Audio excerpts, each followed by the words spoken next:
सत्य को खोजने वाले सब साधकों को हमारा प्रणाम।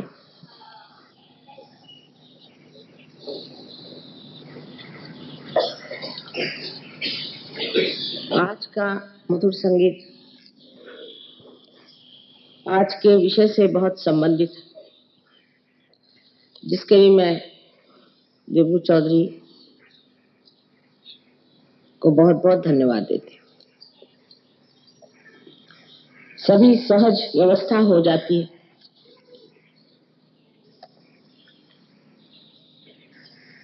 और आज संगीत में जो आपने 12 स्वरों का खेल देखा,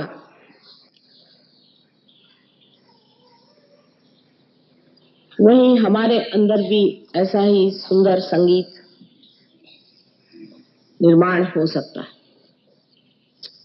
ये जो कुंडलिनी के अष्टचक्र आप देख रहे हैं,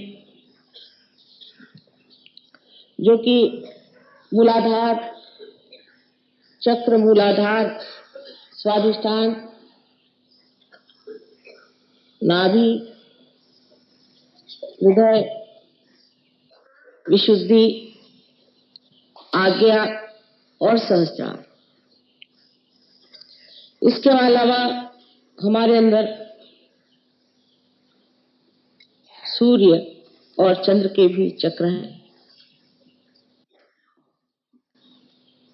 इसी प्रकार ब्रह्मरंध्र को छेदने बाद भी 3 और चक्र हमारे अंदर कार्य करते हैं,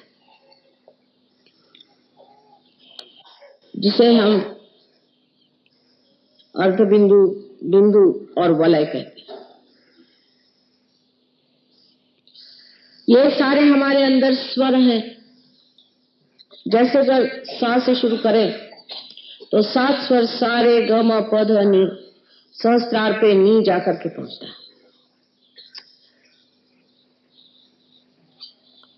इसी प्रकार इन सब चक्रों को जो शक्ति देते हैं, ऐसे ग्रह भी हैं। जैसे मूलाधार पे मंगल, स्वाधिष्ठान पे बुध, नाभि पर गुरु, हृदय पे शुक्र, विशुद्धि पर शनि, आज्ञा पे सूर्य और सहस्त्रार पे सोमवार, जो कि शिव जी का या देवी का स्थान माना जाता है, आदिशक्ति का।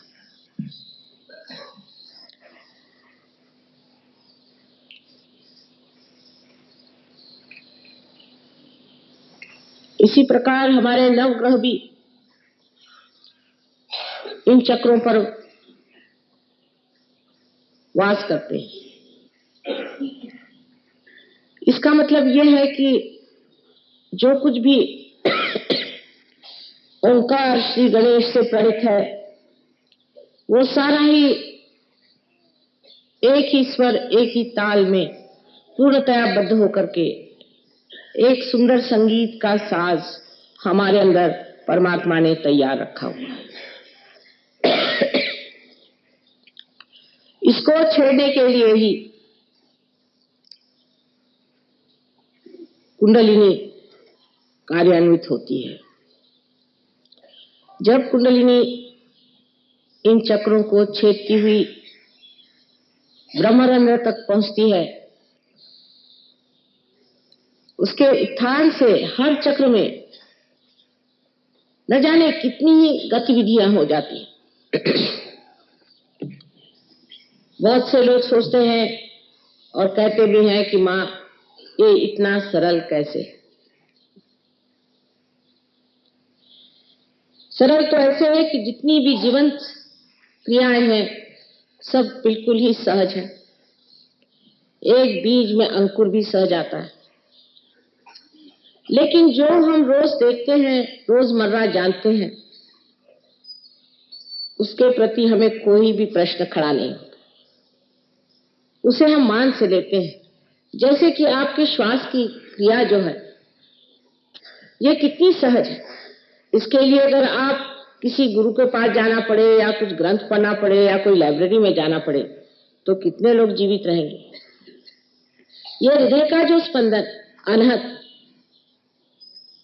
हर घड़ी अपने आप ही कार्यान्वित रहता है, उसको अगर चलाने के लिए हमें बाह्य से कोई उपचार करना पड़ता तो कितने लोग इस संसार में जीवित पैदा होते। ऐसी अनेक विध चीजें जो जीवंत है हम देखते हैं। ये फूल खिलते हैं अपने आप और इनके फल भी हो जाते हैं अपने आप। ये उत्तम भरा प्रज्ञा जिसने इस सृष्टि को पूरी तरह से आशीर्वादित किया है, वो ये सारे जीवंत कार्य हर क्षण हर पल करती रहती है।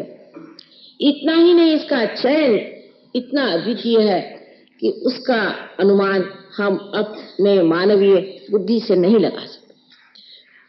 माने एक आम के पेड़ में सिर्फ आम ही लग सकता है।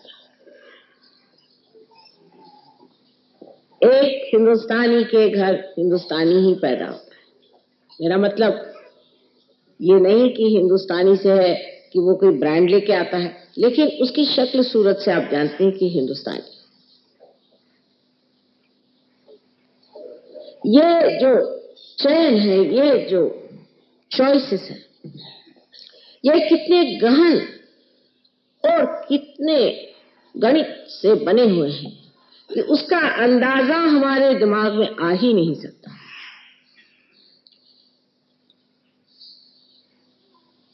जैसे कि मैंने पहले कहा था कि सिर्फ एक ही हो सकता है कि जो ये सीमित बूंद है इसे हम सागर में ढाल सकते हैं। सागर से एकाकार होने पर सागर की सारी शक्तियों को देख सकते हैं, जान सकते हैं और उसका आनंद भी लूट सकते हैं। यही कार्य ये कुंडलिनी करती है।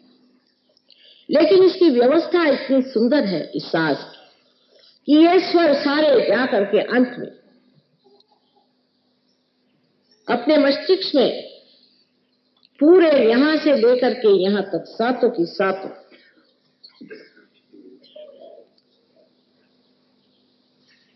जिन्हें कि हम कहते हैं चक्रों के पीठ,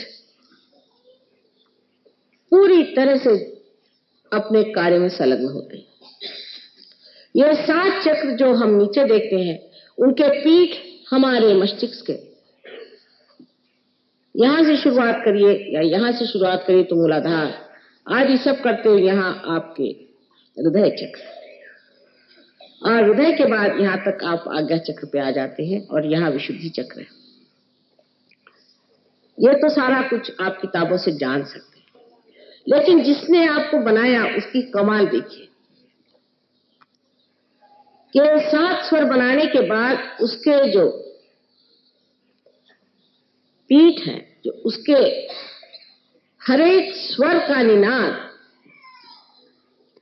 इन 7 पीठों से बने हुए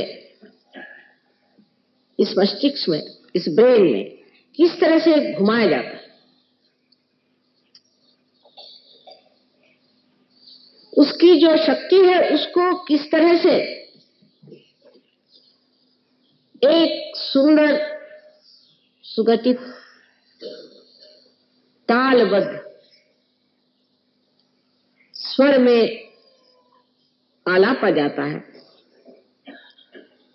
ये एक कमाल की चीज है जिसे देखते ही बनता है। इस कमाल को हम इसलिए नहीं देख पाते कि हमारी दृष्टि ही बाहर की ओर है। और अगर कहा जाए कि आप अंदर की ओर दृष्टि ले जाएं तो आप कहेंगे कि ये कैसे करें मां, ये तो मुश्किल काम है।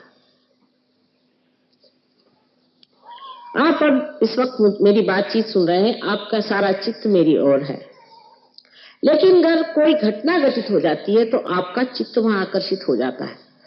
उसी प्रकार कुंडलिनी का जागरण जब होता है तो जो आपका चित्त बाह्य में फैला हुआ है वो एकदम अंदर की तरफ दौड़ता है, और जैसे कोई एक कपड़ा चारों तरफ फैला हुआ उसके अंदर से कोई चीज उसे ढकेलती हुई ऊपर की तरफ ले जाती है, इस प्रकार कुंडलिनी सहस्त्रार पे आने पर उसे चाक कर देती, लेकिन उसका चाक करना भी इतना सुंदर है कि जब वो भेद होता है तो उस कुंडलिनी का प्रकाश उस सारे चादर में फैल जाता है।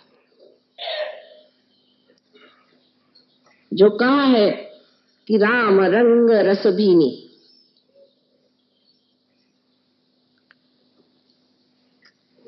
वो चदरिया जो कि हमारे चित्त की है, उसमें सत्य का प्रकाश फैल जाता है।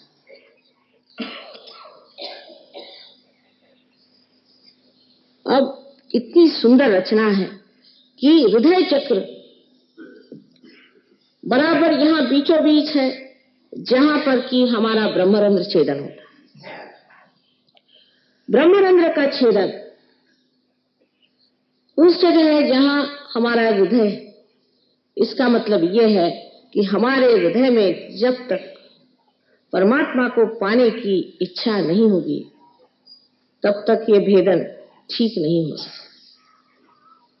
सारा काम हृदय का है, ये समझने की बात है। आप लोगों ने बुद्धि से मेरी बात समझ ली है, बुद्धि से समझने की बात ठीक, लेकिन जब तक ये हृदय से संचारित नहीं होगी, जब तक ये हृदय से सर्कुलेट नहीं होगी, तब तक हमारे अंग अंग में ये बसने वाली चीज नहीं है, क्योंकि हृदय में ही हमारे आत्मा का स्थान है।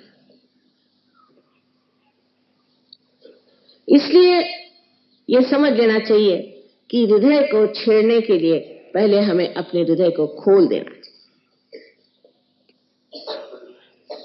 इस हृदय में आत्मा का वास है, जिसके ऊपर 7 रंगों में इन 7 पीठों से प्रकाश फैला हुआ। इतना निकट का संबंध हमारे इस मस्तिष्क का, ब्रेन का और इस हृदय का। लेकिन आज हमारा हृदय एक तरफ काम करता है, शरीर दूसरी तरफ काम करता है और बुद्धि तीसरे तरफ खींचती है। इसमें कोई समग्रता नहीं। समग्र माने सब अग्रों में से एक ही सूत्र जाना चाहिए। इसमें कोई इंटीग्रेशन नहीं है।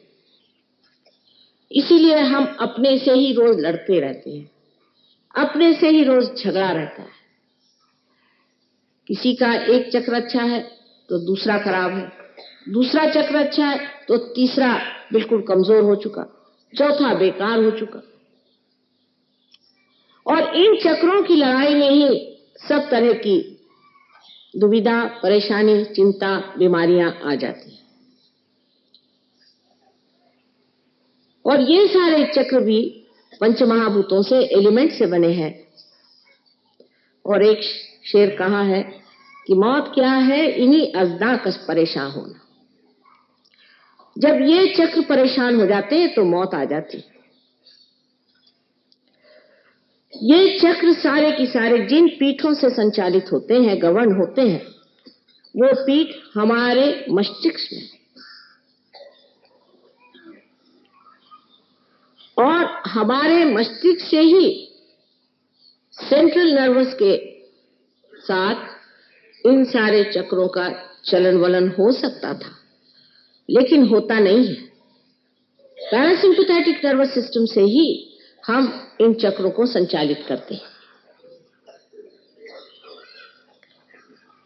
जब तक हम पैरासिम्पैथेटिक पर अपना प्रभुत्व न जमा लें, जब तक हमारा संबंध वो ऑटोनॉमस नर्वस सिस्टम जिसको हम नहीं चला सकते, ऐसी स्वयं चालित के स्वयं पर अपना जोर न जमा लें, तब तक न हम बदल सकते हैं, न दुनिया बदल सकती है। बाहर से आप किसी चीज को ठीक कर लें, किसी पेड़ में अगर कोई खराबी हो जाए तो उसके अगर आप किसी पत्ते को ट्रीटमेंट दे दें तो शायद वो थोड़ी देर के लिए ठीक भी हो जाए, लेकिन असली बीमारी उसके जड़ में है और उसके अंदर जो रस रास्ता है, जब तक उसमें आप दवा नहीं देंगे तब तक वो पेड़ आप बचा नहीं सकते।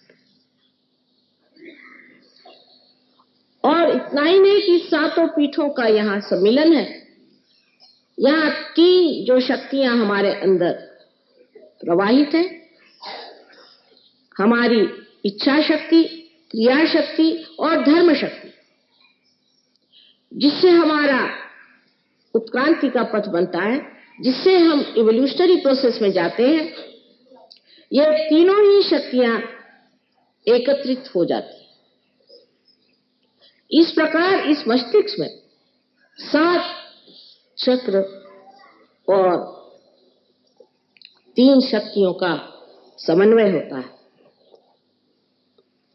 लेकिन उनमें रिलेशनशिप, उनकी दोस्ती मात्र होती है, इंटीग्रेशन नहीं होता,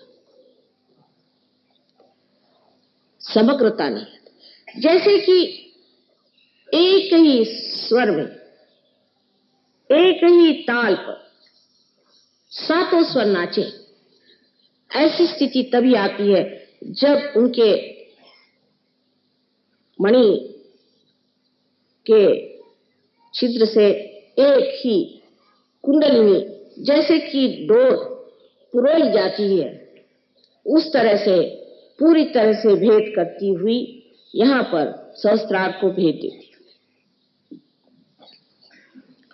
यह सहस्त्रार के बारे में जितना भी कहा जाए कम है।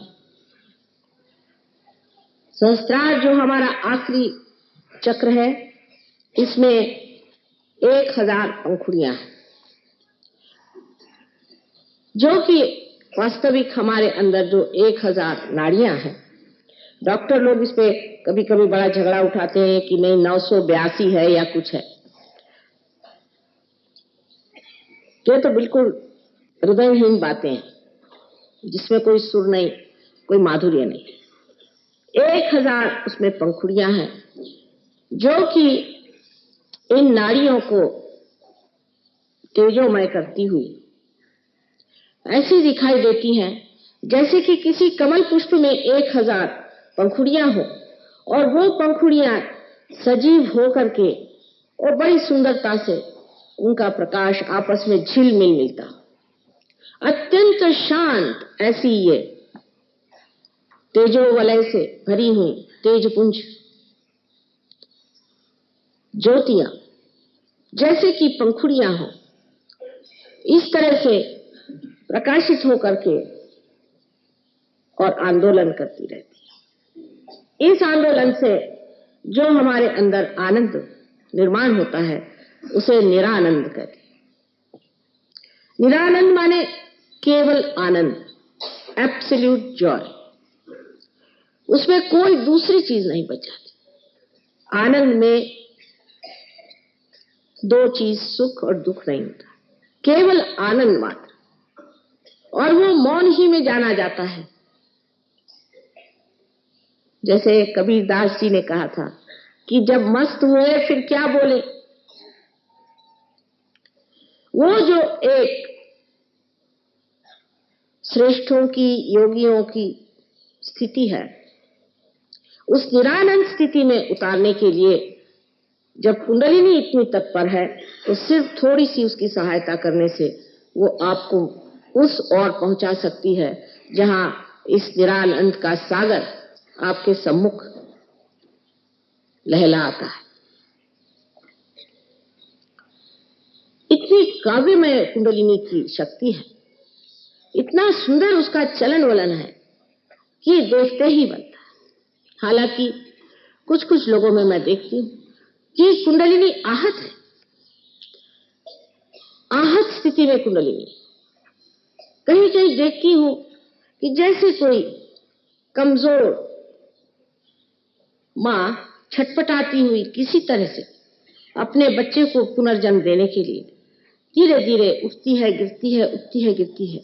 इस प्रकार ये कुंडलिनी बिचारी, जो कि हजारों जन्म में आपके साथ थी और आज फिर आपके साथ आई हुई है। पूर्णतया प्रयत्न करती है कि किसी तरह से मेरे बच्चे को उसका जन्म मिले। ये करुणामयी माँ, प्रेममयी माँ, ये आपको किसी तरह से तकलीफ कैसे दे सकती, जिसने हजारों वर्षों से यही प्रतीक्षा की कि मेरा बेटा किसी न किसी दिन इस शुद्ध इच्छा को पूरित करे और इस योग को प्राप्त करे, वो आपको किसी प्रकार से भी दुख नहीं दे सकते। लेकिन मैंने आपसे जैसे बताया, दुनिया में इतने कटु लोग हैं कि जो शुभ और उच्च चीजें हैं उनके प्रति भी कोई आदर नहीं रखते, उनको किसी भी चीज के प्रति आदर नहीं होता है। वास्तव में ये लोग स्वयं का भी आदर नहीं करते, इसलिए ये समझ ही नहीं सकते कि संसार में कोई चीज उच्च हो सकती है या ऐसी कोई विशाल चीज हो सकती है या ऐसी कोई महान चीज हो सकती है जो पूर्णतया पवित्र हो। हमारे सामने इतने संतों के उदाहरण होते हुए भी हम लोग भूल जाते हैं कि जब वो इस संसार में आए तो वो अपने लिए नहीं आए, क्योंकि उनको क्या करने का था, वो तो सब कुछ पाए हुए, वो कुछ देने के लिए हमारे पास आए थे और जो उनको देना था वो उन्होंने काम हमारे अंदर, हमारे शरीर के अंतर्गत कर दिया है। सिर्फ उसकी जानकारी हमें नहीं, बाह्य से हम जरूर उनके गुण गाते हैं, उनके गाने गाते हैं, उनकी प्रशंसा करते हैं, लेकिन हम इससे अभी अभिज्ञ हैं। अभी तक हमने ये जाना ही नहीं कि वो स्वयं हमारे अंदर बसे हुए इस कार्य के लिए तत्पर है। एक बार कुंडलिनी का जागरण होने दीजिए, तभी ये कार्य होगा। संस्कार की सुंदर व्यवस्था ऐसी है कि अगर आप अपने ब्रेन को काट दें और ट्रांसफर सेक्शन में उसे देखें तो वास्तविक ऐसे दिखाई देगा जैसे कि कमल की पंखुड़ियां इस तरह से चारों तरफ लगी हुई। संस्कार की दूसरी कमाल संसार में आप देखिए कि श्रीफल माना जाता है, देवी का फल, जिसे हम लोग नारियल कहते हैं। इसकी तुलना हर बार अपने ब्रेन से होती है। आपको आश्चर्य होगा कि ऋतंभरा प्रज्ञा ऐसी है कि आप नारियल के पेड़ के नीचे या हजारों पेड़ों के नीचे सो जाइए, आज तक कहीं भी ऐसी वारदात नहीं हुई कि नारियल का पेड़ किसी पशु पर या किसी मनुष्य पे गिरा। क्या आप इस कमाल से परिचित हैं? जब तक आप समुद्र के किनारे नहीं जाएंगे तब तक आप इस कमाल को नहीं देख सकते। और समुद्र में भी एक कमाल देखिए कि नारियल के पेड़ जो समुद्र के किनारे में होते हैं, हालांकि इतनी जोर की हवा और बरसात और मानसून का थपेड़ा होते हुए भी सारे नारियल के पेड़ उस समुद्र के ओर झुक जाते हैं, क्योंकि वो हमारा गुरु तत्व है, क्योंकि वो हमारा गुरु है, इसलिए उसके आगे झुके रहते हैं, नतमस्तक रहते हैं। उनकी समझ सहज और नैसर्गिक है, नेचुरल है, और हमारी समझ अभी बहुत ऊंची होने के कारण इतनी नैसर्गिक नहीं रही। हम जरूरत से ज्यादा कुछ लंबे हो गए। अगर आप जरूरत से ज्यादा लंबे हो जाइएगा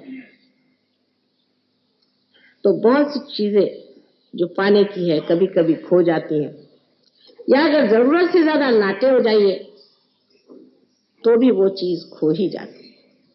इसका मतलब यह है कि जब तक आप मध्य मार्ग में नहीं रहेंगे तब तक आपकी कुंडलिनी का जागरण बड़ा कठिन कार्य है। लेकिन तो भी आजकल परमात्मा की कृपा इतनी जबरदस्त है, इतनी अनुकंपा उनकी बह रही है, मैं स्वयं आश्चर्य करती हूं कि हजारों लोग एक साथ पार हो जाते हैं। हालांकि इसके बारे में भृगु मुनि ने अपनी नाड़ी ग्रंथ में लिखा था कि ऐसा होगा और सबकी बीमारियां अपने आप ठीक हो जाएगी, सबकी तकलीफें दूर हो जाएंगी और कुंडलिनी सहज में ही जागृत हो जाएगी। अब सोचिए कि इस देश में भृगु मुनि का इतिहास में कौन सा समय कहते हैं, लेकिन हजारों वर्ष पूर्व भृगु मुनि हो गए और उन्होंने भी कुंडलिनी के बारे में बताया था कि सहज में ही कुंडलिनी जागृत होगी। इसका मतलब वही जानते थे।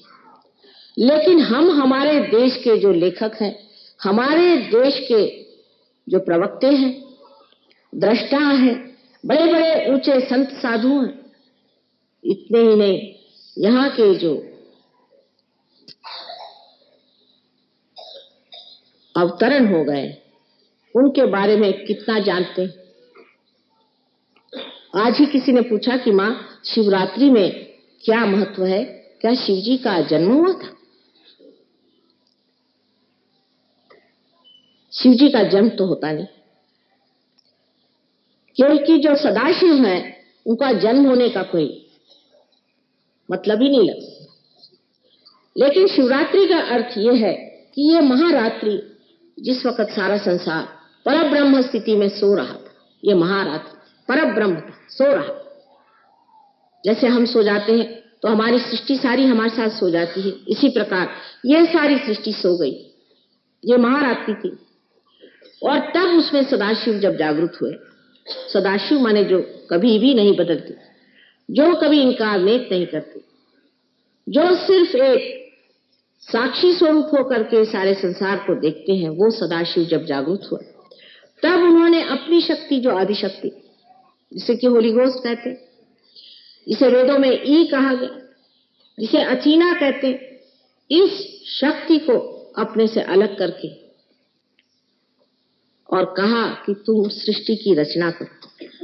इसलिए शिवरात्रि आज मनाई जाती है कि आज की रात्रि के बाद शिव जी जागृत हो गए, सदाशिव जागृत हो गए।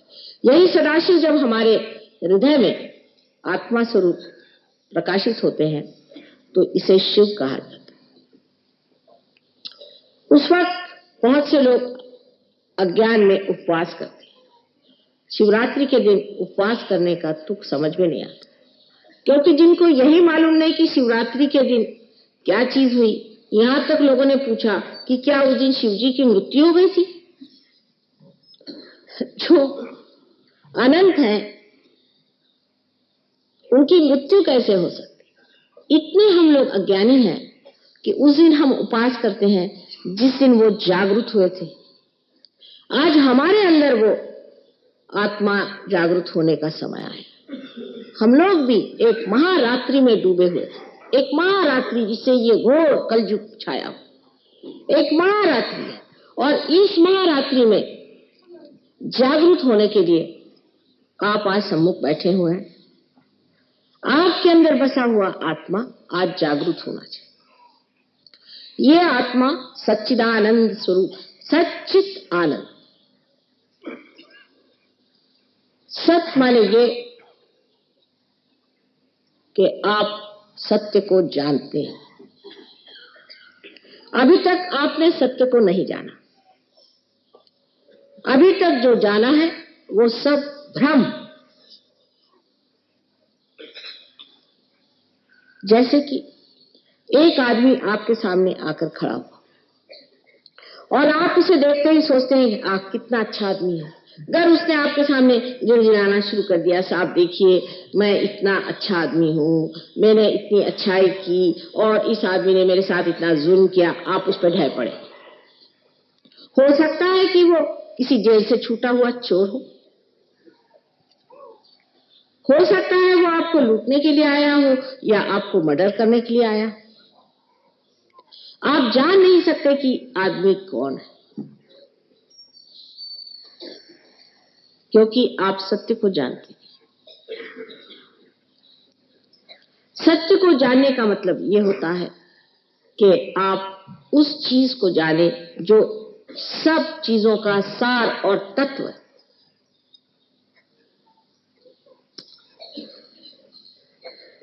जैसे कि मनुष्य का सार और तत्व क्या?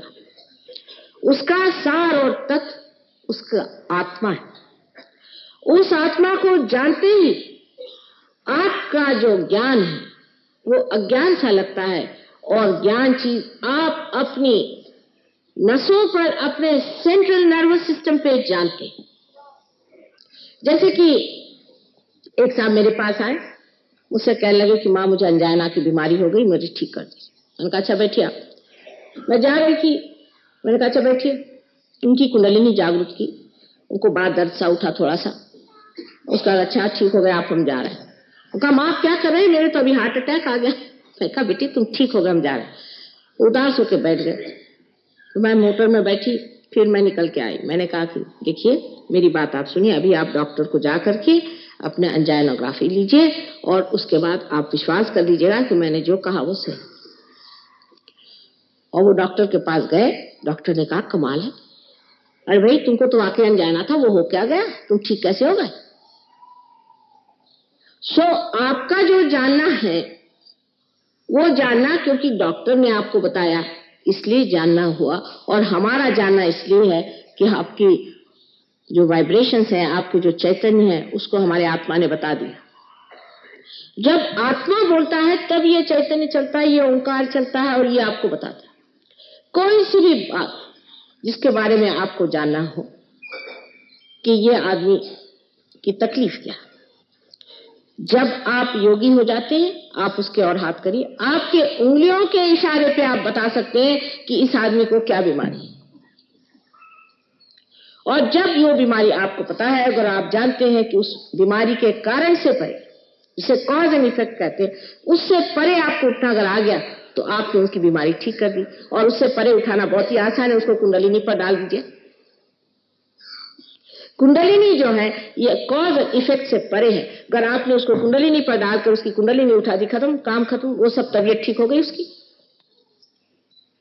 कभी कभी कुंडलिनी का जागरण और उसका बिठाना थोड़ा मुश्किल जाता है, वो दूसरी बात, पर अगर वो हो गया तो काम खत्म, फिर आपको आगे कुछ करने की जरूरत नहीं। जो इतनी बड़ी बड़ी कठिन समस्याएं हम लोग सोचते हैं और सोचते हैं कि इसमें इसका कारण यह है और इस वजह से परिणाम यह है और इस कारण परिणाम को ठीक करने से सब चीज ठीक हो जाएगी, कभी भी वो चीज नहीं ठीक होने वाली। मैंने आपसे पहले बताया कि एक चीज ठीक करेगा तो दूसरी खराब हो जाएगी। उससे परे जो परमात्मा का साम्राज्य है, जो सहस्त्रार में विराजता है,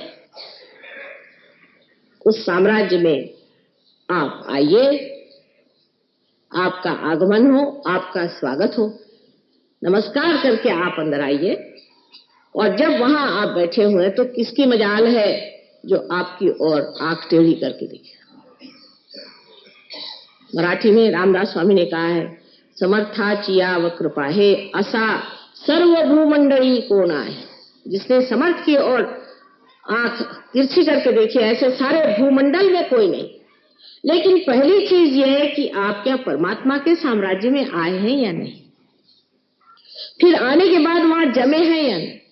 जमने की बात बहुत बड़ी सोचने की। तो सत जो है, जिसे हम सत कहते हैं, वो सत हमें अपने सेंट्रल नर्वस सिस्टम से जाना जाता है।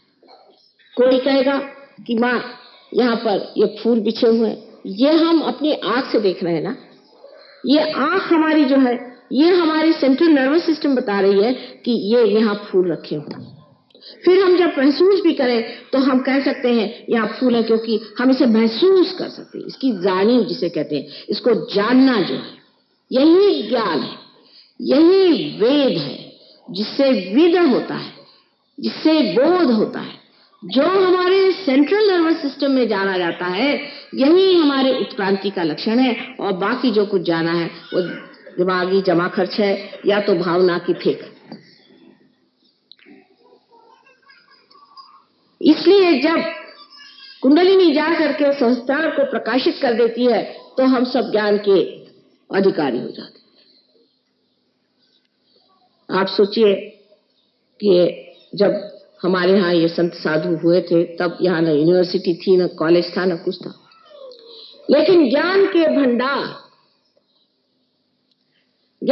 भंडार थे, दृष्टा थे।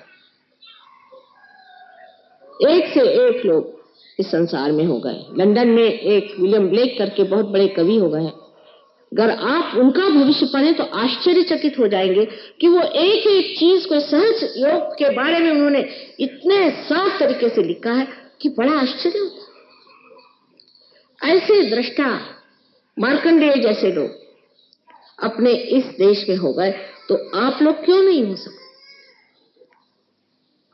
शुरुआत में जरूर एक ही मछली पानी से बाहर निकली थी, उसके बाद 10-12 निकली हुई, फिर 1,000 निकली हो, फिर उसके बाद न जाने कितनी मछलियां उससे निकल करके आज मानव स्थिति में बैठी हुई। उसी प्रकार अनेक वर्षों से हम लोगों ने तपस्या की हुई है, परमात्मा से योग मांगा है, मेहनत की है और आज सर्वसाधारण मनुष्य बन करके संसार में आए हैं और आज उसको प्राप्त करने की जो आपकी इच्छा है, ये आपका हक है और वो आपका हक पूरा होना होगा। जो साधु संतों ने कहा है, जो इन अवतरणों ने कहा है, वो सब सच करके दिखाना होगा। उसके लिए एक ही बस शर्त है कि कुंडलिनी का जागरण होकर के आपके अंदर वो प्रकाश जागृत हो जो कि आपके नस नस में बहे और आप जाने कि आप योगी जन हो गए। योगी जन हुए बगैर कोई सी भी बात समझाई नहीं जाती। तो आप सत्य हमारे मुंह से जो सुन रहे हैं वो सत्य है या नहीं, ये जानने के लिए भी आपको योगी जन होना चाहिए, क्योंकि हम जो कह रहे हैं हो सकता है झूठ कह रहे हैं, लेकिन अगर आप योगी जन हैं तो बस आप हाथ फैला करके जान सकते हैं कि आपके अंदर चैतन्य की लहरियां बह रही हैं और आप समझ सकते हैं कि ये सच बात है। आप ये सवाल पूछे कि संसार में परमात्मा है या नहीं। परमात्मा है, इसलिए आपके अंदर चैतन्य की लहरियां बहना शुरू हुई। पर अगर किसी दूसरे आदमी के लिए आप पूछे कि ये आदमी अच्छा है या बुरा है, तो हो सकता है कि ये तो पूरे चैतन्य बंद हो जाए, शायद आपको गर्मी आ जाए, शायद एक आध ब्लिस्टर भी आ जाए। लेकिन राक्षस को और संतों को पहचानने के लिए और भी बहुत सी तरीके हैं। बुद्धि से भी मनुष्य समझ सकता है, बुद्धि से भी समझ सकता है कि जिस आदमी की दृष्टि आपके पैसे पर है, आपकी सत्ता पर है, आपके घर के बच्चे बीवियों पर है, वो आदमी कभी भी संत नहीं हो सकता।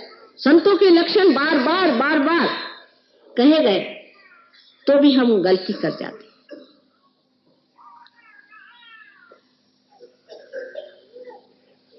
इसलिए पहले सत्य को जानने के लिए कुंडलिनी को हमारे संस्कार में प्रवेश करके उसको प्रकाशित करना चाहिए, जहां ये 1000 पंखुड़ियां जागृत होकर के सुंदर कलियों के जैसे, पंखुड़ियों जैसे सुंदर नृत्य करें।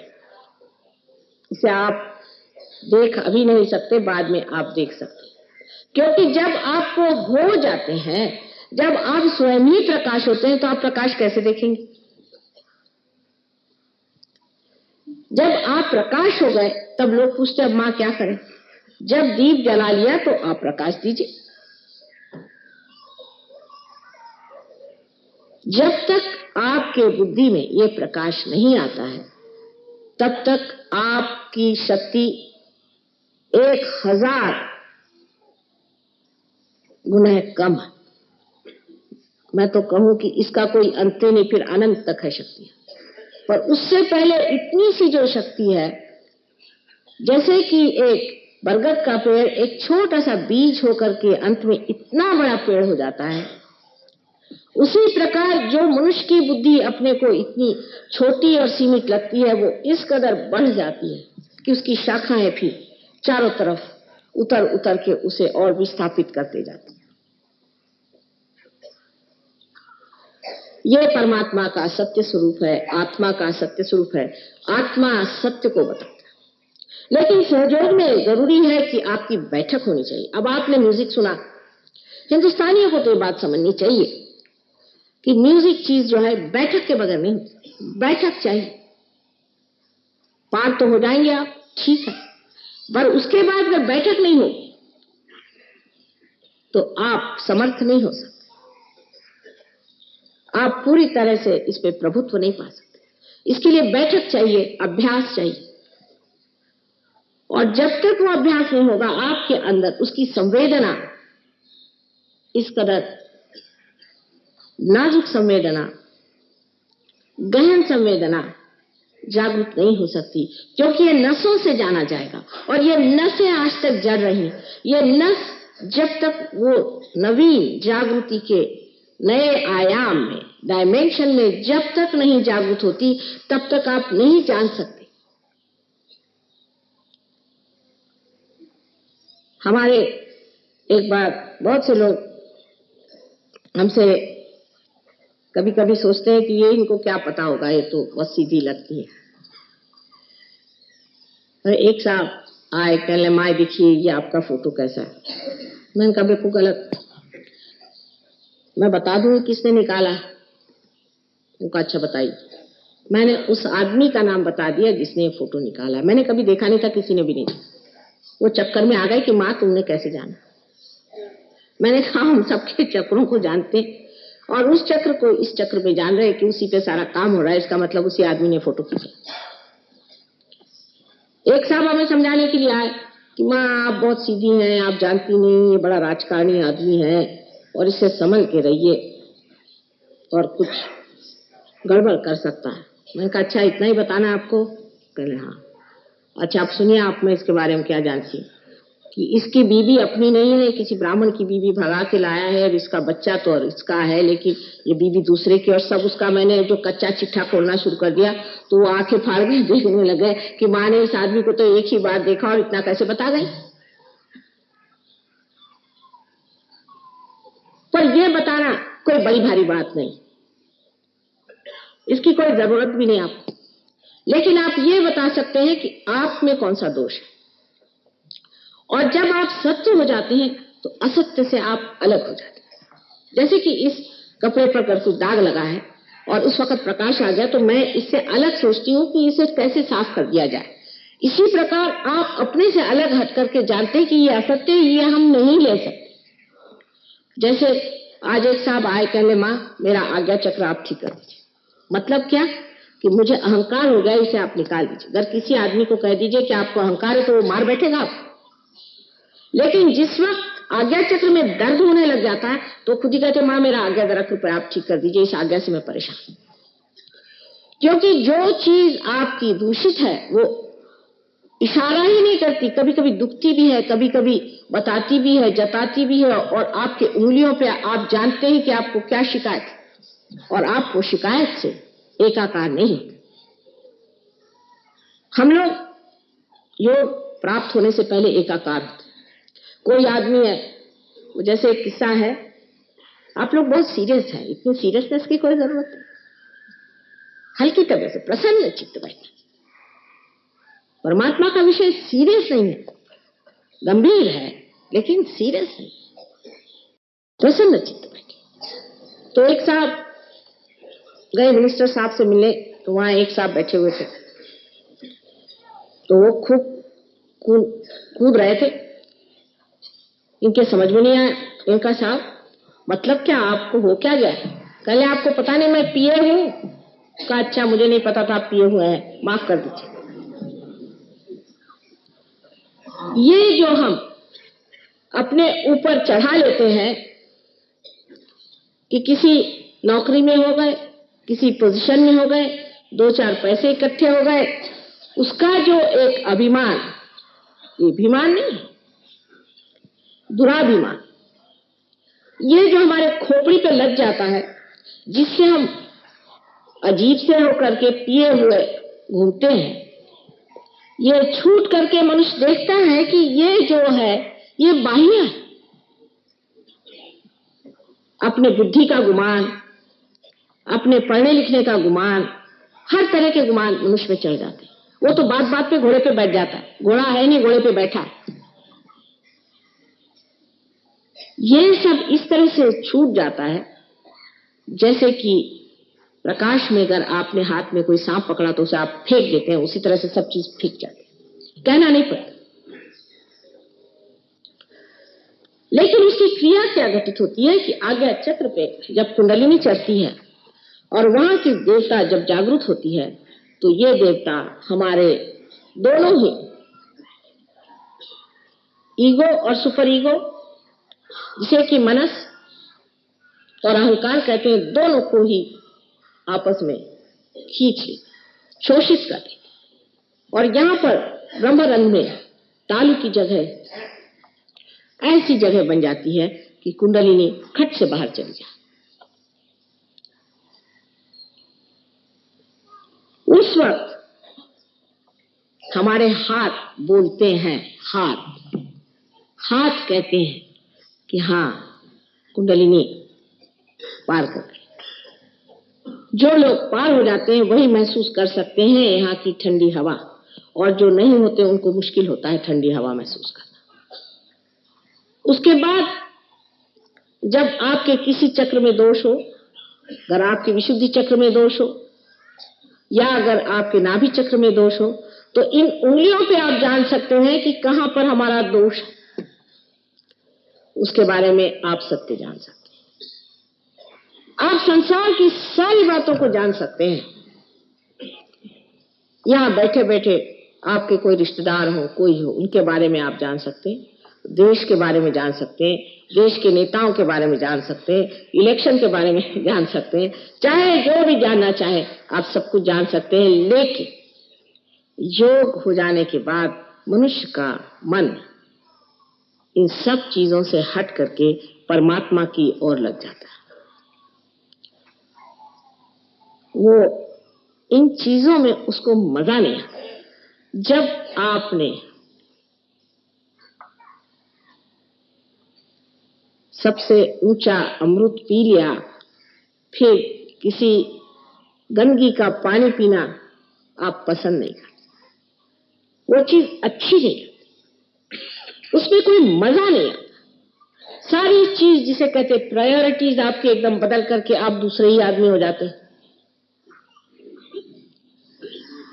क्योंकि जिस चीज में मजा आता है वही होता है। एक शराबी को देखिए, मैं तो ज्यादा नहीं जानती शराबियों के बारे में, लेकिन मैंने देखा है कि जब वो शराब पीता है तो बराबर शाम होते ही उसको याद आ जाती है, और फिर दुनिया में कुछ भी हो रहा हो सब छोड़ छाड़ करके वो बैठ जाते हैं अपना मसनद लगा के।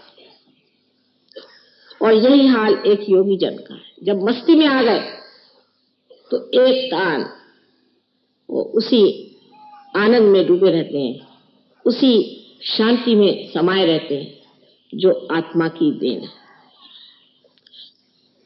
महाराष्ट्र के एक बड़े भारी कवि नामदेव, उनकी कविताएं ग्रंथ साहब ने, गुरु नानक साहब ने बड़े प्रेम से मराठी ही भाषा में लिखी है। उसमें की एक कविता बहुत सुंदर है, जिसमें लिखा है कि एक छोटा बच्चा पतंग उड़ा रहा है। उसमें शब्द भी मराठी का है कि भरारी गगनाथ, माने ये कि जो आकाश में, भरारी को पता नहीं क्या शब्द होगा, कि जो आकाश में घूम रही है, और लड़का जो है वो खेल रहा है, सबसे बातचीत कर रहा है, हंस रहा है, लेकिन उसका चित्त पूरा उस पतंग की ओर है। यही योगी जन का किस्सा होता है कि सबसे बोलते रहे लेकिन चित्त उसका आत्मा की ओर है।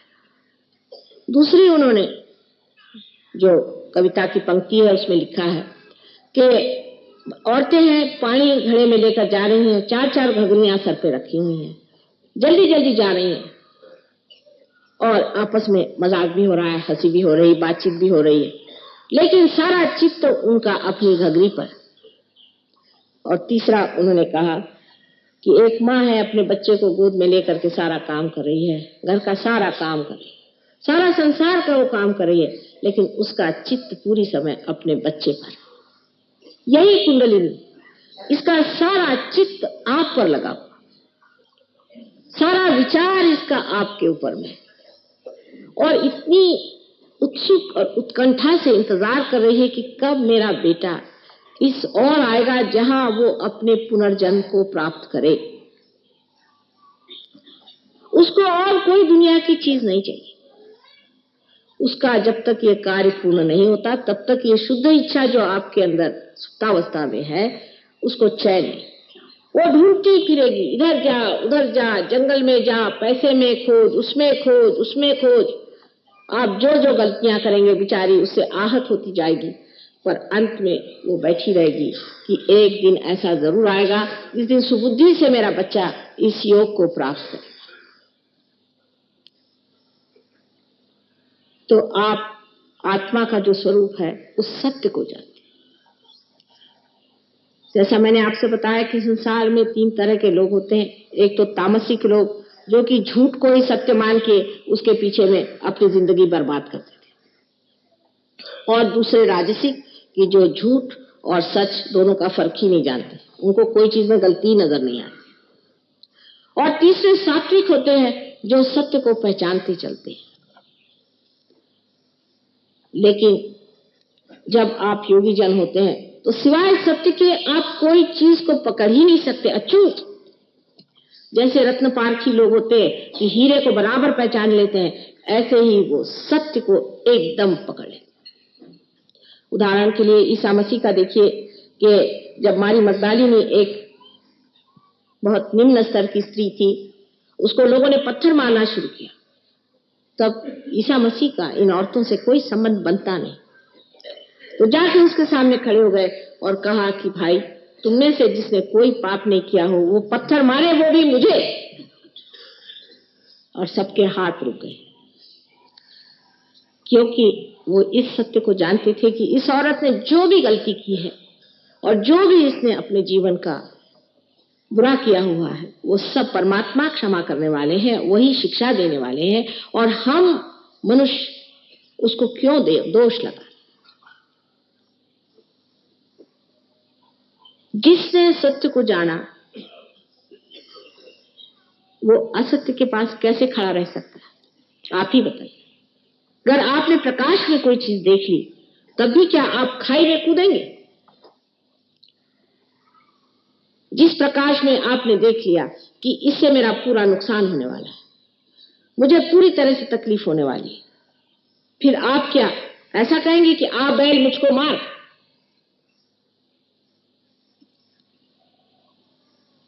क्योंकि ये प्रकाश हमारे अंदर नहीं। इसीलिए रात दिन हम अपनी जिंदगी बर्बाद किए जा रहे हैं। कोई कहता है कि अपने देश की हालत ठीक हो जाएगी, आप पैसा दे दीजिए, 100 रुपया आप किसी को दीजिए, वो शराब के गुत्ते पे सीधा चला जाएगा। आप किसी को पोजीशन दीजिए,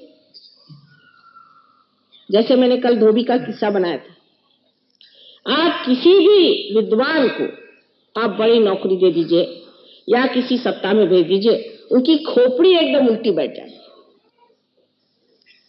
सत्ता को भी कोई झेल नहीं सकता, संपत्ति कोई झेल नहीं सकता, स्वतंत्रता को भी नहीं झेल सकता। ये तो मनुष्य की दशा है। तो फिर सोचना चाहिए कि इससे कोई ना कोई ऊंची दशा होगी जहां इन सब चीज का भोग मनुष्य ले सकता है। और भोग तभी ले सकता है जब वो सत्य में खड़ा हो। जिस वक्त आप इन फूलों की सजावट देखेंगे तो आप कहेंगे भाई कितने फूल थे, पता नहीं किसने लगाए, कितना रुपया लाए, ये किया वो किया, सब दुनिया भर की बातें कहें।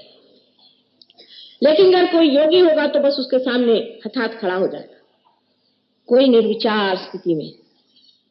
जो ये बनाने वाले ने इसमें जो आनंद डाला है, जिस हृदय से ये बनाया है, उसका सारा आनंद उसके माथे से ऐसा बहेगा जैसे गंगा की धारा बहे। वो ये नहीं जानता कि किसने बनाया, क्या किया, बस उसका जो आनंद इसमें निहित है निराकार स्थिति में, वो पूरा की पूरा उसके ऊपर से बहता रहेगा, उस पर विचार नहीं, निर्विचार स्थिति में उसे देखेगा।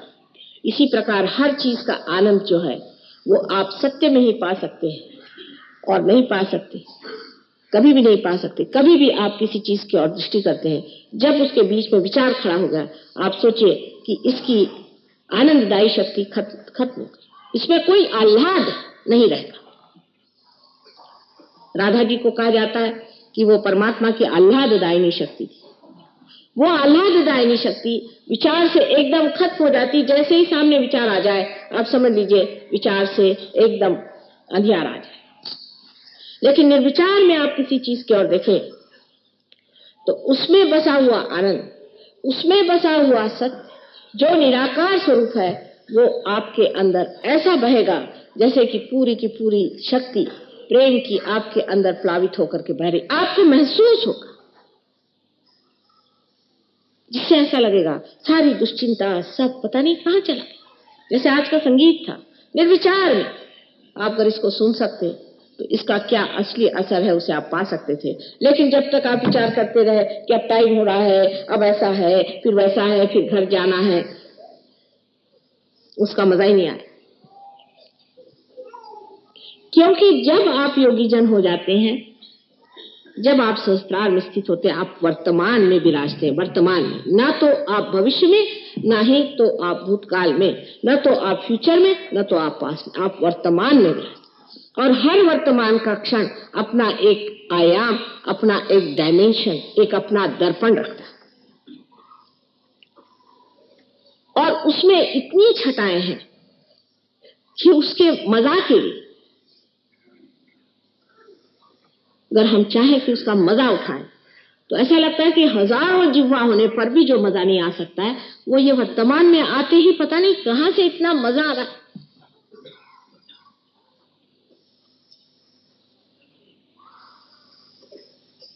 जब आत्मा हमारे अंदर जागरूक हो जाता है, तब आनंद, उसका स्वभाव हमारे अंदर स्फुरित होता है, इंस्पायर होता है।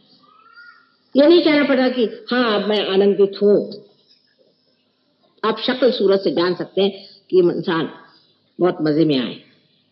जब मैं पहली मर्तबा पेरिस गई थी तो लोगों ने कहा कि माँ आप तो बहुत खुश नजर आते हैं। मैंने कहा फिर? कहले ये पेरिस में नहीं चल सकता। मैंने कहा क्यों? कहले यहाँ तो लोग ये सोचते हैं कि जो आदमी मजे में है वो अज्ञानी है, उसको मालूम नहीं दुनिया में क्या आफत आ रही, वो मजे में कैसा आ रहा है। तो आप कुछ लंबा मुंह करके बात करिए, अब मेरे लिए बहुत मुश्किल। तो मैंने उनको कहा कि वो जो ले मिजराबल थे वो सब आप ही लोग दिखाई देते, और मिजरी होगी नहीं तो क्या होगा? हर तीसरे घर में शराब की बोतलें खुल रही हैं, चौथे घर में औरतों की गंदगी चल रही है, और पांचवें घर में ये मसलतें हो रही कि किसको मर्डर किया जाए और किसके पैसे खाए जाए। तो ऐसी दशा में वहां कोई आनंद का राज होगा?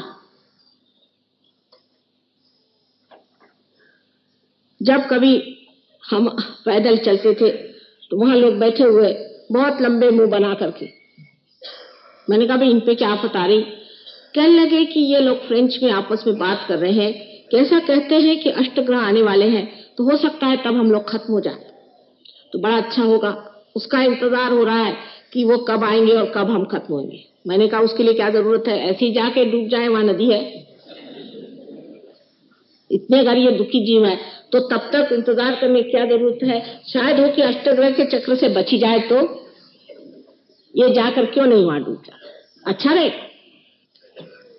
इस तरह की उन्होंने अपनी दशा बना ली कि हम बड़े दुखी जीव हैं और हमारे जैसे दुखी जीव के लिए एक ही अच्छा है कि हम कब मर जाए। आपको आश्चर्य होगा कि स्विट्जरलैंड, स्वीडन, नॉर्वे में एक स्पर्धा, एक कंपटीशन है कि कितने लोग इस साल वहां आत्महत्या से मरे। जवान लड़के 17 साल से 25 साल के वहां आपस में स्पर्धा लगाते हैं। इस साल स्विट्जरलैंड को हाईएस्ट नंबर मिला। कारण यह है कि आपने पैसा इकट्ठा कर दिया लेकिन आनंद आपको मिला नहीं। ये बात सही है, सब कुछ मिल गया, मोटरें मिल गई, क्या क्या हम लोग जो ढूंढते रहते हैं हिंदुस्तानी, वो सब उनके पास होने के बाद अब वो ढूंढ रहे हैं हम मरेंगे कैसे। उसके इंतजाम सोचते हैं कि किस तरह से मरना ठीक रहेगा। वो नहीं जानते कि कोई मरता तो है नहीं, फिर वापस आ जाएंगे रोने के लिए। कोई परमानेंटली मरता नहीं, ये तो परेशानी और है कि ये जो रोनी सूरत है इसको बदलो, उसके लिए मंजूर नहीं। अगर आपको अपने साथ यही ज्यादती करनी है तो करिए उपास, करिए तकलीफें, मारिए अपने को, और जो मातम करना है करिए, लेकिन क्यों ऐसा करते?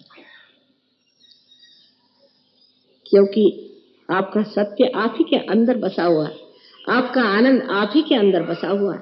वो एक क्षण भर में आपको मिल सकता है, आसानी से मिल सकता है। थोड़ा सा उन्मुख होने की जरूरत है, उस तरफ नजर करने की जरूरत है।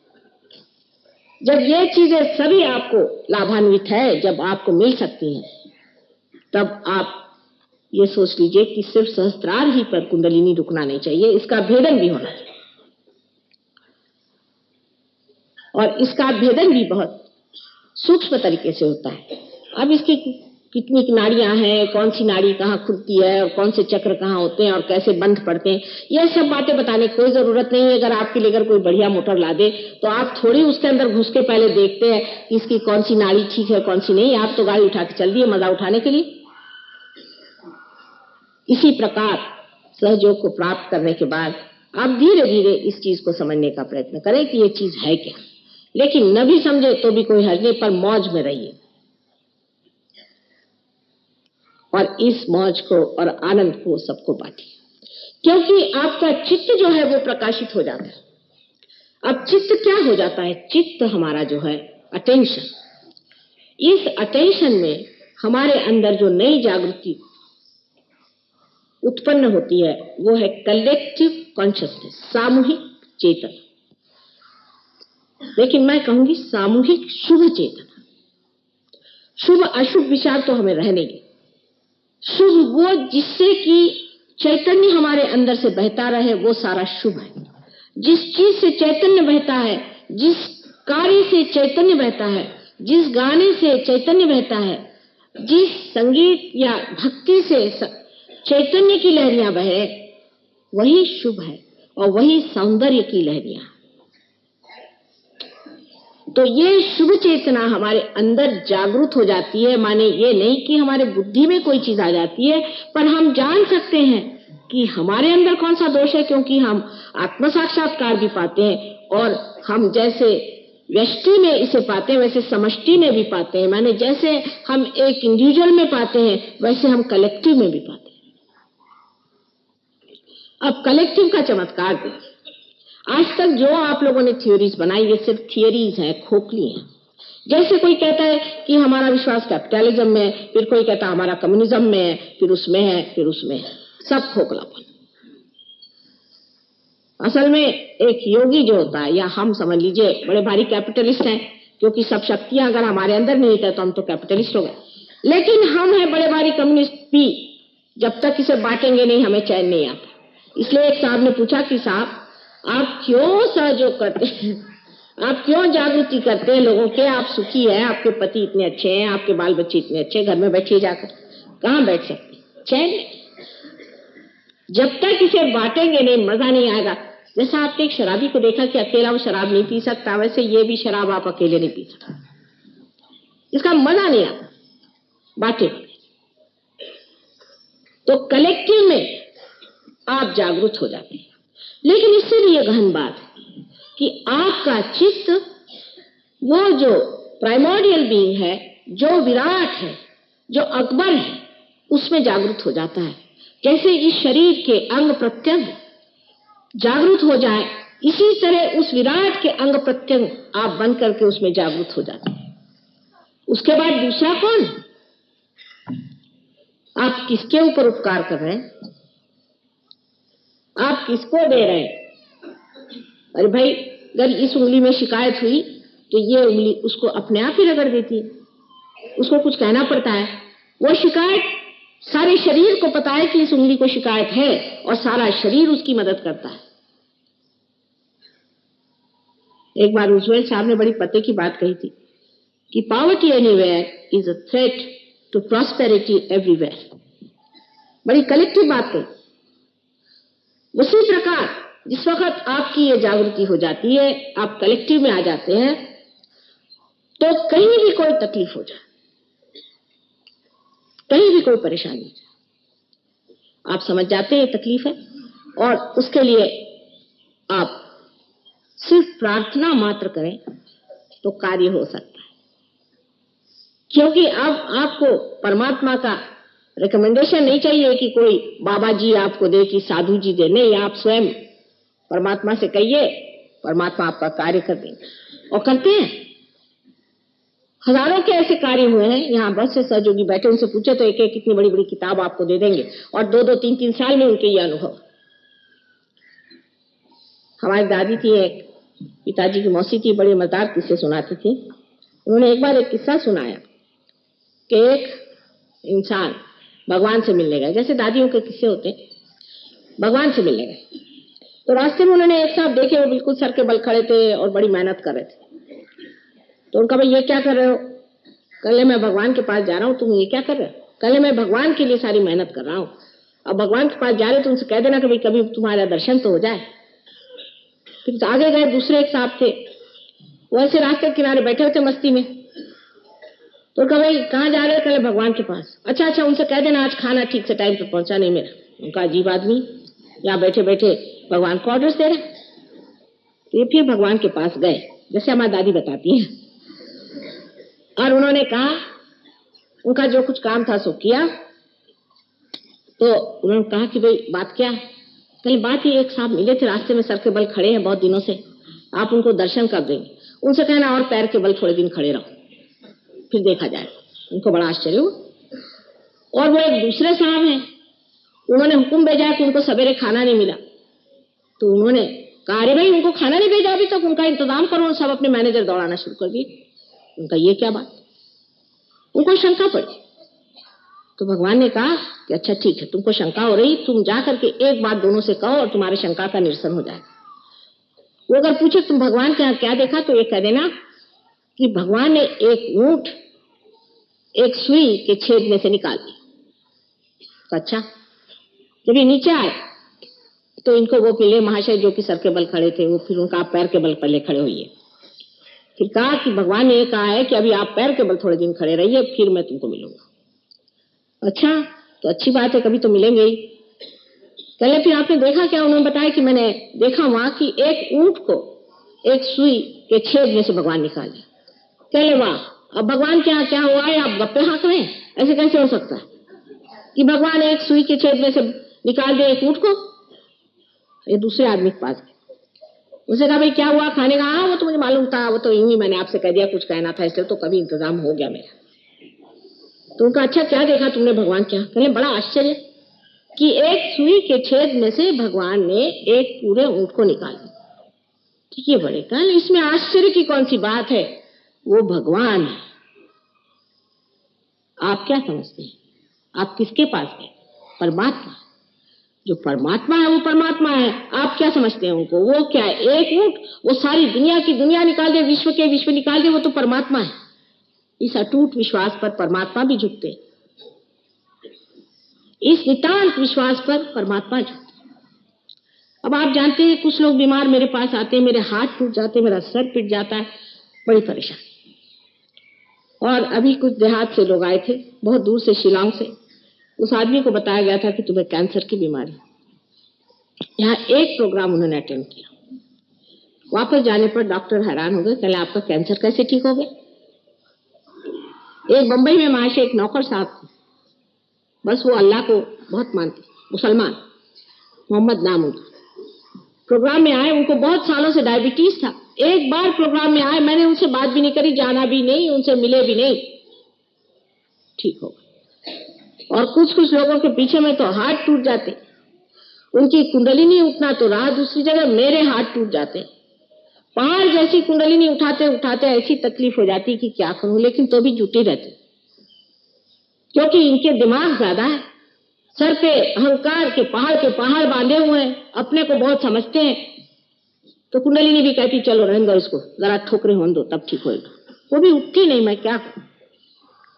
इसलिए नम्रता पूर्वक, व्रत निश्चय के साथ सहयोग में उतरना पड़ता है। पहले ही कहा है कि ये दबाने से काम नवे, ऐसे वैसे लोगों का ये काम नहीं, वीरों का काम है। जो वीर हो वो सामने आए, नहीं तो बाकी बेकार लोगों के लिए सहयोग नहीं। ऐसे तो हम बड़े वीर बनते हैं। एक दो तंबाकू तो छोड़ी नहीं जाती, तंबाकू के पत्ते से आप डरते हैं, आप क्या वीरता दिखाई? शराब की बोतल दिख गई और आप रह गए, ये क्या वीरता दिखाएंगे आप? वीर हो तो सामने आए, और वीरों के गले में कुंडलिनी की माला पड़ सकती है। ऐसे हमारे देश में कुछ वीर निकल आए तो बाकी जो जरा अधे हैं वो भी खींच जाए, उनको भी खींच ले। लेकिन पहले हिम्मत की जरूरत है कि हम इस पे दृढ़ रहेंगे, क्योंकि सहयोग के बाद मनुष्य एक तरह से इतना अछूता हो जाता है और गंदगी से इतना भागता है कि लोग कहते भाई इसको क्या हो गया, पहले अच्छा आता था, शराब पीता था, मजा करता था, इससे काफी सीक्रेट्स भी पता चलते थे, शराब की बोतल के पीछे में आप चाहिए तो स्पिनाच भी इससे करा लो, और अब इसको क्या हो गया, बेकार गया। क्योंकि आप सारे जो गुणों के जो खान बन जाते हैं ना, ऐसा आदमी एक तेजस्वी पुरुष हो जाता है। और उस तेजस्विता के पीछे में अत्यंत कारुण्यमय, अत्यंत प्रेममय, अत्यंत सुखदायी और एक बहुत शानदार चीज, आपका चित्त स्वयं ही कलेक्टिवली कॉन्शियस, सामूहिक चेतना से प्लावित एक नए आयाम में आपको उतार देता है और आप आश्चर्यचकित हो जाते कि ये कैसे हुआ। मां, हमने तो कुछ किया भी नहीं था, कैसे हो गया। योगक्षेम वहम्य हम, योग के बाद क्षेम परमात्मा देखते हैं, ये कृष्ण ने कहा ही है, वही घटित होता है। और सहस्त्रार का जो चमत्कार है कि सहस्त्रार की जागृति आपको इतने नए नए आयाम, इतने नए नए विचार और इतने उत्स्फूर्त कलाएं दिखाता है कि आप आश्चर्यचकित हो जाते हैं कि क्या ये मेरा ही ब्रेन। ऐसे ऐसे लोग कि जो अपने बच्चों को लाए कि माँ ये क्लास में नहीं पढ़ता, बड़ा पीछा है इसका, इसको तो निकाल डालना चाहिए स्कूल से, फर्स्ट क्लास फर्स्ट। ऐसे ऐसे लोग जो कि कुछ भी म्यूजिक नहीं बजा सकते थे, कुछ भी कला नहीं सीख सकते थे, वो कलामय हो। ऐसे लोग कि जो नौकरी में नहीं थे, जो कुछ करना ही नहीं जानते थे, वो लाखोंपति हो गए। ये कैसे हुआ? ये सारी ही शक्तियां हमारे अंदर है, लक्ष्मी जी की भी शक्ति हमारे अंदर है। जिस वक्त मनुष्य किसी भी सृजन को करता है, क्रिएटिविटी को करता है, तब उसके अंदर जो ब्रह्मदेव है, जो क्रिएटर है, जो कि स्वादिष्टान चक्र पे अधिष्ठित है, वो जब जागरूक हो जाते हैं तो ऐसा आदमी ऐसे ऐसे क्रिएशंस करता है कि जो मैंने आपसे बताया कि जितने भी संसार के महान कलाकार हुए हैं, सभी के सब साक्षात्कारी लोग, और अगर वो साक्षात्कारी नहीं होते तो वो महान कलाकार नहीं। आजकल हम देखते हैं ऐसे टुटपुंजे कलाकार लोग हैं, ऐसे टुटपुंजे लेखक हैं कि एक मिनिस्टर से नौकरी छोड़ी, उसके खिलाफ लिख दिया, अभी यहाँ भाषण में कुछ सुना, जाकर के वहां कुछ लिख दिया। ऐसे टुटपुंजे लोग तक जब उनके अंदर इसकी जागृति हो जाती है तो वो पूर्णता पे आती है और उनको समझ में आता है कि ये क्या है, कवड़ी को कहाँ उठा रहा, असल रतन मेरे अंदर होते, मैं कवड़ी में कहाँ घुसा हूं। ये जागृति जब हमारे अंदर होती है, जब उसके आंदोलन शुरू हो जाते हैं, तो ऐसा संगीत अंदर चलता है कि आप कभी अकेले ही नहीं होते। कैसा जो लोग कहते मैं बोर हो रहा हूं, ये शब्द ही हट जाता है, कभी आदमी बोर ही नहीं होता। जो अपने में मगन हो गया वो बोर कैसे होगा। आजकल बड़ी बीमारी, लोग कहते मैं बोर होता, मुझे शब्द ही नहीं समझ में आता ये क्या होती भला। ऐसे मगन हो जाते हैं, ऐसे मस्ती में, चाहे जंगल में बैठे रहो, चाहे किसी के साथ बैठे रहो, अपने मस्ती में आप जमे रहिएगा और आपका व्यक्तित्व, आपकी पर्सनालिटी ऐसी हो जाएगी कि जहां भी आप खड़े रहेंगे, आपके अंदर से इसकी धाराएं बहेंगी। जहां आप खड़े रहेंगे वहीं पर जो अनेक लोग हैं उनको इससे फायदा हो जाएगा। एक हमारी सहयोगिनी है, बेचारी राउरी से आ रही थी, बस उनके ऊपर से नीचे गिरी, कहती कि इतनी नीचे गिर गई कि वो 3-4 बार गोल घूम करके फिर चारों पहियों पे आ गई और जो ड्राइवर था वो घबरा के भाग गया। एक साहब ने कहा कि साहब कमाल है कि हमको किसी को चोट ही नहीं है, हम लोग सब गोल गोल घूमते रहे और यहाँ जमीन पर अच्छे से आ गए, ये ठीक से बैठ गई, ये कैसे हो? यहाँ कोई न कोई भगत बैठा हुआ, वो हमारे इसकी अंगूठी पहनती है, वो पकड़ लिया, ये माता जी के शिष्य हैं। चलो अब कोई बात नहीं। एक साहब उठे, कहने लगे मुझे आता है लॉरी चलाना। वो गए, उसमें गाड़ी में चाबी लगी हुई थी, शुरू की, गाड़ी ठीक हुई, चल गई। ऐसे अनेक अनेक अनेक आपको उदाहरण मैं बता सकता हूं जो घटित हुए, क्योंकि आपको संभालने वाले देवदूत गण सब साथ में, सारी सृष्टि उनकी बनी हुई है। हम क्या सोचते हैं सर हम ही लोग इस दुनिया में हैं और इसके अलावा कोई है ही नहीं। आप तो अभी स्टेज पर नहीं आए, नहीं तो आप जानिएगा कि कितने लोग आपके आगे पीछे चलते हैं, किस कदर आपकी रक्षा होती है। अभी तक परमात्मा को जाना ही नहीं, उसके सिर्फ नाम ही देते रहे, उसकी गलतियां ही निकालते रहे, उसको दूषण देते रहे, और अगर वो भी नहीं बना तो कह दिया भगवान ही नहीं है। इससे ज्यादा तो आपने कुछ किया नहीं आज तक भगवान के लिए, चाहे कुछ करिए चाहे न करिए। वो पिता परमात्मा अत्यंत प्रेममय, आपके लिए जो कुछ करना है करता रहा है, करेगा, और आपको चाहता है कि आप उसके साम्राज्य में आए और अपने सिंहासन पे विराजमान हो।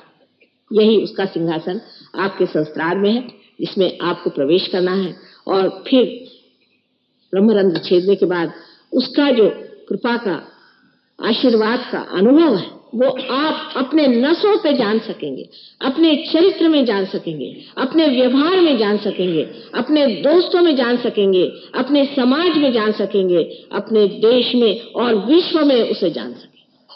यही उसका आशीर्वाद है। और आज वो दिन आ गया है कि उसको फिर से प्रस्थापित किया जाए, उसको फिर से जाना जाए, उसको भूला न जाए। आज घबराने की कोई ऐसी बात नहीं, समय की बात है, ये समय आ गया है। जो समय समय से बात होती है आज बाहर आ गई है, और हजारों लोग, करोड़ों लोग उस पुष्प की स्थिति से अब फल होने वाले। परमात्मा आप सबको सुखी रखे। दिन है, आशा है आप लोग सहयोग में प्राप्त करने के बाद अपनी इज्जत करें।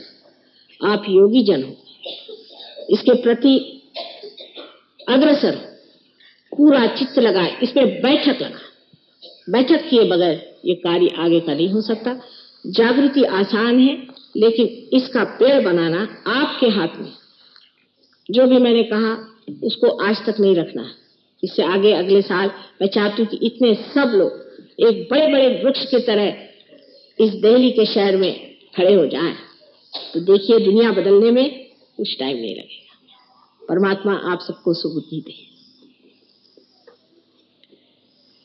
सबसे बड़ी बात याद ये रखने की है कि लोग दुर्बुद्धि से भी बहुत आते हैं, और वो उटपटांग बातें करेंगे, कुछ भी नीक पेट निकालेंगे, क्योंकि अकल की कमी है। उनकी बातें नहीं सुनना चाहिए। अखबार वालों के पास तो कुछ चाहिए, उनको तो कभी भी कोई चीज सही दिखाई नहीं देती। अगर दिखाई देते तो इतने उत्पाती क्यों होते?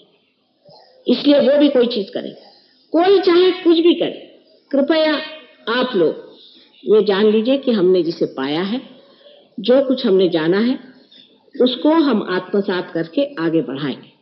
इसमें न तो आपको रुपया, न पैसा, न कोई चीज खर्च करने की जरूरत है। सिर्फ आपको समय देना होगा, और जो समय आपको आज मिला हुआ है ये सबसे महत्वपूर्ण समय। इस वक्त आप चूक गए तो चूक गए, इसके बाद ये कार्य फिर से होने वाला नहीं। इसी को लास्ट जजमेंट कहा गया है, ये समझ लीजिए। आशा है आप इस गंभीरता को समझेंगे और प्रसन्न चित्त होकर के ये समझे कि आप कितने भाग्यशाली कि आज आप यहाँ आए हैं।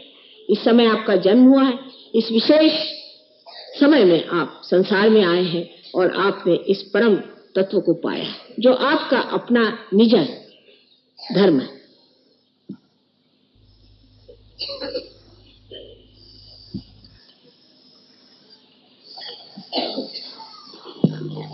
और अब गवर्नमेंट ने कोई जगह दे दी है, उसमें बड़ा सा सेंटर बना रहे, बहुत बड़ा तो नहीं लेकिन हाँ।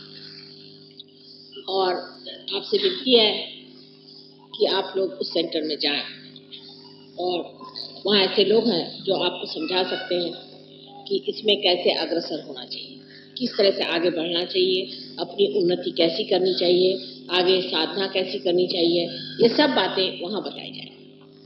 एक बात जरूर है कि सहयोग में सारा ही एक साथ नहीं बताया जाए।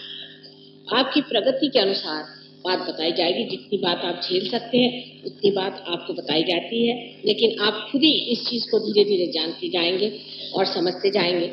जैसे जैसे आप इसमें माहिर हो जाएंगे, आपको पूरी बातें खुद ही समझ में आ जाएगी। मैं ये चाहूंगी कि आप लोग नम्र भाव से वहां पर जाएं। अभी हमने जाना नहीं कुछ, हमें कुछ जानने का है। ऐसे जैसे एक विद्यार्थी अपने स्कूल में जाता है, इस तरह से आप लोग सेंटर में आकर के इसके प्रति जागरूक होकर के और समझिए ये चीज़ क्या है। बहुत से लोगों को बीमारियां हैं, तकलीफें हैं और इसका मुझे पूरा एहसास है और सहयोग से अनेक बीमारियां ठीक हो सकती हैं। बहुत से लोग सोचते हैं कि अगर मैं उनसे मिलूं या उनके सर पे हाथ रख दूं या उनकी कोई मदद कर दूं तो लोग ठीक हो जाएंगे। ये बात सही नहीं है। असल में आप ही के अंदर ये आपको ठीक करने की शक्ति है। सिर्फ उसको इस्तेमाल कैसे करना चाहिए, उस शक्ति को किस तरह से चालित करना चाहिए, उसका उपयोग कैसे करना चाहिए, ये आप सीख लीजिए। अगर आप इसे सीख लें तो कोई आपको जरूरत नहीं कि आप मेरे पास किसी पेशेंट को लाएं या मैं ही आपको समय। दूसरे अगर आपके घर में कोई बीमार है, बहुत से लोगों का चित्त वहीं लगा रहता है कि कोई बीमार है, तकलीफ है, तो इसके लिए ठीक यही होगा कि आप स्वयं इसमें प्रवीण हो, इसमें आप होशियार हो। अगर आप इसमें खुद ही होशियार हो गए तो आप उनको ठीक कर सकते हैं। आप बंबई में हम कभी भी किसी पेशेंट को ठीक नहीं करते, वहां सहयोगी सबको ठीक करते हैं और अनेक लोगों को इन्होंने ठीक किया है। इतने लोगों को ठीक किया है कि कभी कभी ऐसे ही कोई आता है एकदम से तो कहे माता जी आपको पता है आपकी वजह से मुझे दूसरा जीवन मिल गया। मैंने कहा मैंने तो आपको कभी देखा नहीं था बेटे। नहीं, आपको नहीं पता, आपके शिष्य फला फला थे, वो आए, उन्होंने हमको ठीक कर दिया और अब तुम क्या करो, अब मैं ठीक कर रहा हूँ। लेकिन जिसे कहते हैं डिसिप्लिन, डिसिप्लिन चीज हमारे अंदर इधर कम, जमने की डिसिप्लिन हमारे अंदर आनी चाहिए कि अपने को थोड़ा सा अपनी जो विल पावर है उसको बढ़ा करके और डिसिप्लिन में आना पड़ता है। और जब वो डिसिप्लिन, अब इसका अगर डिसिप्लिन हम न पाले तो ये मशीन हमारे हाथ से चल नहीं सकती। इसी प्रकार हर एक को पता होना चाहिए कि हम इसे डिसिप्लिन में लाएं और उस डिसिप्लिन में ला करके और हम हमारा ऐसा ट्यूनिंग कर लें कि हमारे अंदर से ये शक्ति अविरल पूरी समय बहती, रुकनी नहीं। अगर रुकती है तो कोई ना कोई खोट है, कोई खराबी है, कहीं ना कहीं कुछ चीज रुक जा रही, उसका पूरा प्रवाह चल रहा है। और उसके बाद फिर आपको आश्चर्य होगा, आप खुद ही कहेंगे कि माँ आपने तो मेरा ये संकट दूर कर दिया, मेरी वो बीमारी ठीक कर दी, हालांकि मैंने आपको कभी हाथ नहीं लगाया, शायद हो कि आपसे मुलाकात भी नहीं। इस प्रकार से आप अपने पर पूर्ण विश्वास करें, अपनी जो शक्ति पाई है उस पर विश्वास करें, अपनी इज्जत करें और इसको आगे बढ़ाएं। मैं आपसे कोई बात झूठ नहीं बोलती, मुझे आपसे कोई लेना देना नहीं होता, सब आप ही का, अपनी संपत्ति का जो कुछ भी है आप अपना अनुभव लें, उसका आनंद उठाएं, बस इतना ही मैं कहूँ।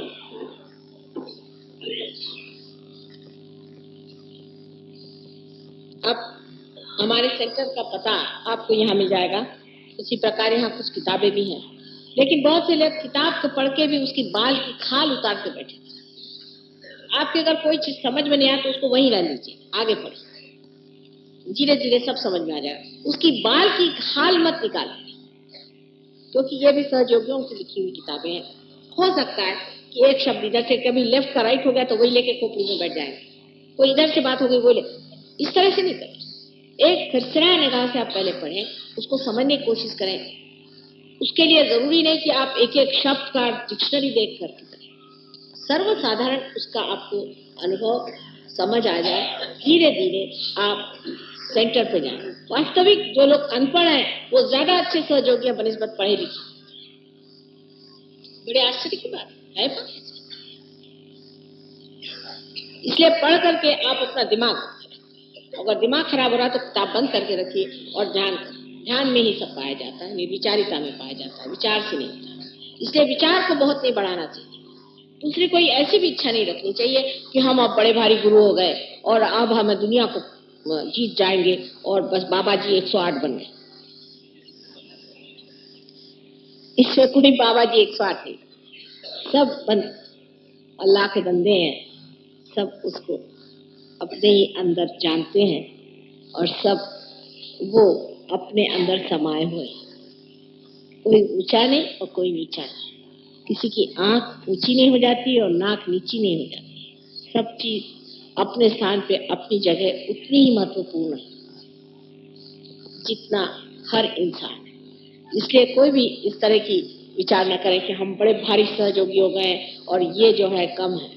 फिर हमारे यहाँ उसको उपाधियां दी जाती है कि बाबा जी, ढोंगा जी 108।